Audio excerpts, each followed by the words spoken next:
What's up, guys? All right, injuries for today. Yetur will not practice, knee. McCaffrey will not practice, calf/vet day. Trent Williams won't practice, knee/vet day. Nick Bosa won't practice, vet day. Brock Purdy won't practice, left shoulder, toe. Juwan Jennings won't practice, shoulder. Jordan James, limited finger. Jordan Watkins, limited ankle. Ben Barch, limited knee and elbow. Go ahead. Any further sense about whether Brock will be able to play on Sunday? I think it's a long shot. George Kittle's hamstring, is there any more details or just a... No, there's going to be some time. Is it possible that Purdy's injury could be a multi-week thing? That's possible. And that's the toe more so than the shoulder. Yes. Kyle, what do you see as the strength of Mac Jones' game after watching him this summer? I think Mac knows how to play the position. He can play well in the pocket, distributes the ball well, sees coverage as well, can play fast in there. He's got a lot of good film from the NFL with his experience and obviously college. Tough guy who'll hang in there and deliver the ball where it needs to go. Did someone step on his foot, Brock? Did someone step on his foot in the pocket? Do you know how the toe injury happened? Yeah, I think it happened scrambling. I think when Love tackled him by the sideline. I believe it happened. Were you aware he was playing through that in the game, or is it just something you found out later? No, I was aware. Yeah. And what about what about the third quarterback spot? Any changes there? Not yet. I mean, we'd love to have three guys in the building ready to go. We obviously still got Brock, but he's not going right now. But got some roster issues where we just can't bring one in right away. What do you like about Eddy Piñeiro? What's that? What do you like about Eddy Piñeiro? Everyone felt he was the best option. When I look at just his history, I like how it shows how accurate he's been. I think that was the strongest thing that stuck out. And he's got a lot of experience. What ultimately led to the decision to let Jake go? I think by where it got to, there wasn't that much of a decision. It's always tough with that, especially when you have a talented guy. I have some experience with that in my past. I remember when I was in Washington, I didn't have that experience, and our kicker lost us a game. And I remember how adamant I was when I went into the head coach's office and said, "You need to make a change. Like, what are we doing?" He snapped at me and said, "You don't know kickers. This guy's really talented. We got to give him some time. And I'm not going to watch him go be a Pro Bowler for someone else." Then 2 weeks later, he missed a kick and lost us the game. So I felt like validated. I was like, "I told you," which I was right for like a day. Because then the next year, he went on to be a Pro Bowler and the highest paid kicker in the league for the next 3 years for another team. So there's things that you kind of think about. It's tough with a kicker. I think Jake's got a chance to have a hell of a future. He is that talented. But when it gets to that spot where it is, we all know how last year ended. We know how everyone was looking at him. And obviously when it gets to that point, you can see it affecting him from a mental game. Then you don't have much choice. You got to move on. And hopefully Eddie will come in here and do the job. Obviously, it's a business, but how hard is that conversation to have with Moody after you bring him here and then you coach him, you give him, some confidence, you help him build his confidence, but then in the end, it's not working out? I don't think it's that hard to have because I think it is what it is. I mean, I think he knows he wouldn't disagree with us. I mean, he lost his he'd have to say why, but it looked like he lost his confidence and he wasn't kicking the ball well enough and it was way too inconsistent. So once that happens and when your stroke in golf is changing all the time and you're trying to fix things, trying not to miss, it's very hard to succeed at this level that way. And there wasn't anything I had to beat around the bush on. He knew that, and to a degree, I think this will give him a chance to move on and hopefully find a place where he can get his swag back in that way. How are Brock and Mac different and similar? I mean, they're real similar in terms of how they play the game. They're both extremely tough. They both can distribute the ball. I don't know who has a faster 40. Brock could say he's a little bit better of a scrambler, but they're close to similar. Can you say he has turf toe? If you want me to. That's a generic thing for anything on the bottom of the big toe, and since it's halfway between the side and the bottom, that's why we don't say turf toe, but it's the third time you've asked me, so I'll call it turf toe for you if you want.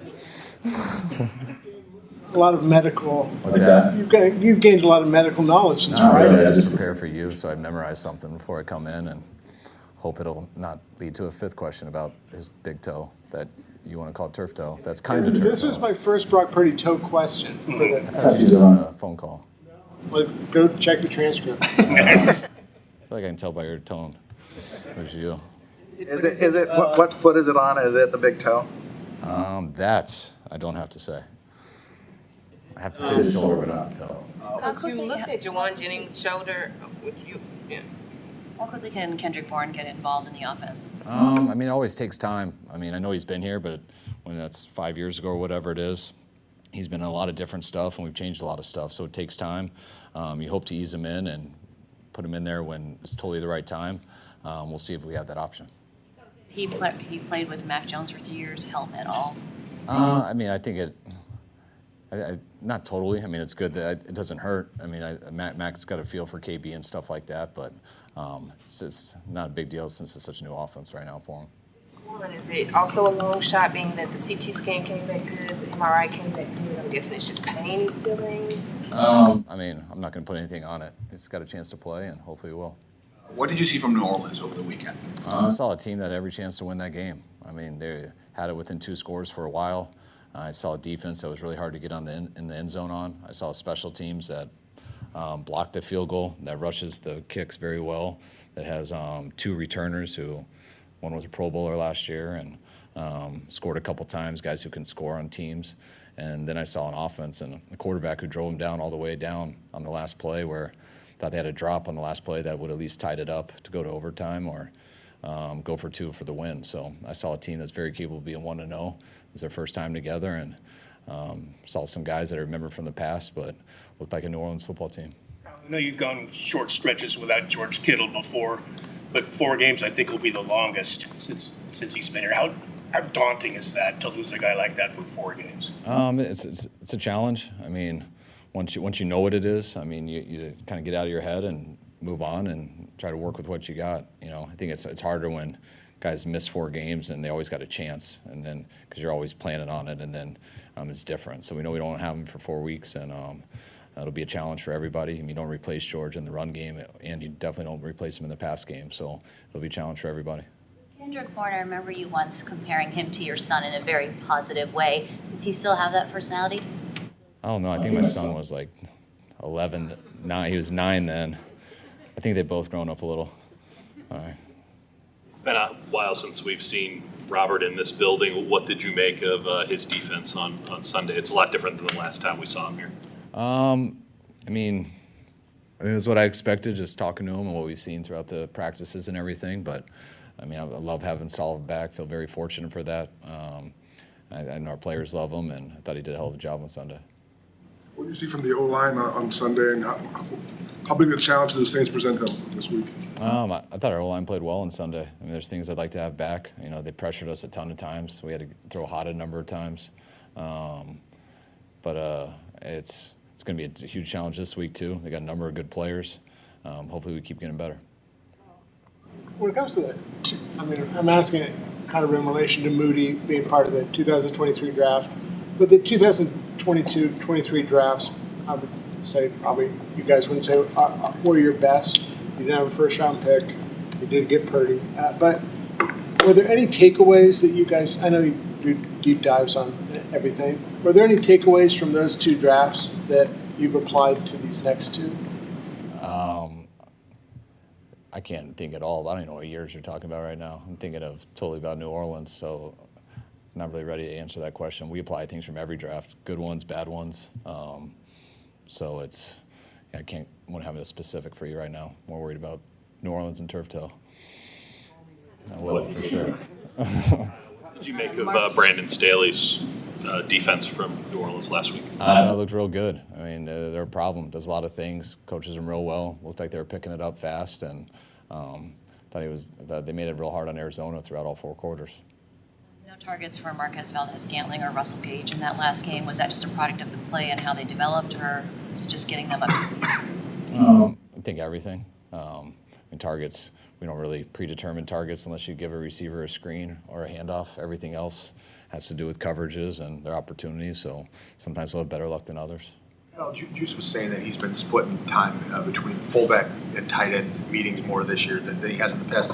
I know he does some of that stuff anyway, but is the line getting blurred a little more in those positions, and could he be more of an option? Yeah, I think it's always been pretty blurred. They're almost the same thing, just somewhat very small different skill sets. But Juice is one of the smarter players I've been around. He's been here this is his 9th year now. So we try to switch it up more for him to keep intriguing him, put him in some different rooms. He goes back and forth more, but we ask all of our tight ends to do what the fullback does too, in case you lose Juice in a game. So both of them there's a lot of carryover. Will we have to bring in another quarterback this week? We'd like to. We just don't know if we can. What about another tight end? We'd like to. I think we're trying to do that now. In terms of the noise up and down in New Orleans, do you think Seattle kind of preps you for what you're going to experience in Superdome? Yeah, to a degree. I mean, Seattle's one of the loudest places I've been, and same with New Orleans.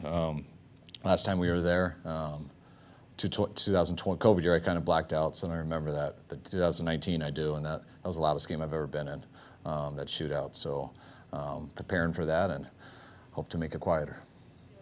49ers fans in Seattle than there have been in the past? Yeah, probably. I mean, I really notice when I see the red when I walk out.